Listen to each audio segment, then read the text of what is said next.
তাহলে প্রথম সূত্রটা পাইলাম আমরা a square plus b square, এটা পাইলাম a plus b whole square minus 2ab, ঠিক আছে। আর একটা পাইলাম a স্কয়ার মাইনাস b, এটা a square plus b square, ওই একই সূত্র, হ্যাঁ।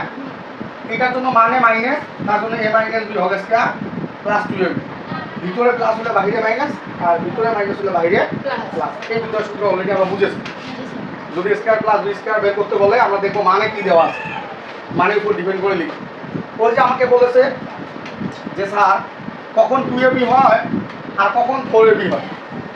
4ab এর ক্ষেত্রে একটু ব্যাখ্যা দিয়ে দেখো, যদি a plus b whole square দেওয়া থাকে, কি দেওয়া থাকে, এটা স্কয়ার বি স্কয়ার, এটা সিঙ্গেল, আর এটা হলো a plus b whole square, তখন লিখবো a minus b whole square plus 4ab, এটাও কিন্তু মান নির্ণয়।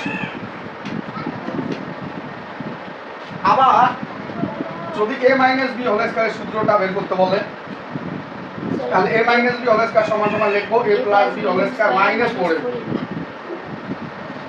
তার মানে তোমার সূত্রের মধ্যে কি পরিবর্তন পাইলা কও দেখি, সূত্রের মধ্যে কি পরিবর্তন পাইলা কও।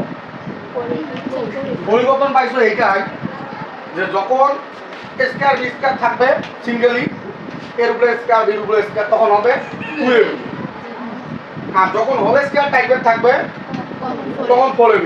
স্টুডেন্টরা বাচ্চারা এখানেই দেয় সমস্যা করে, কোথায় 2ab কোথায় 4ab হয়, এটা সমস্যা। কিন্তু এগুলো আমরা প্রমাণ করতে পারবো, প্রমাণ করলে অনেক বিস্তারিত হবে, করছে তোমরা এখানে এইগুলো একটু পড়ে নিও। স্কয়ার প্লাস বি স্কয়ার একটা সূত্র রয়েছে, কিন্তু স্কয়ার প্লাস বি স্কয়ার একটা সূত্র রয়েছে, এটার জন্য লিখতে পারি a plus b whole square minus plus a minus b whole square.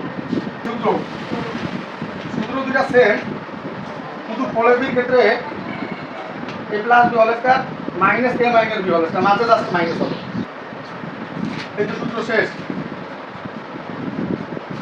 a plus b by 2 whole square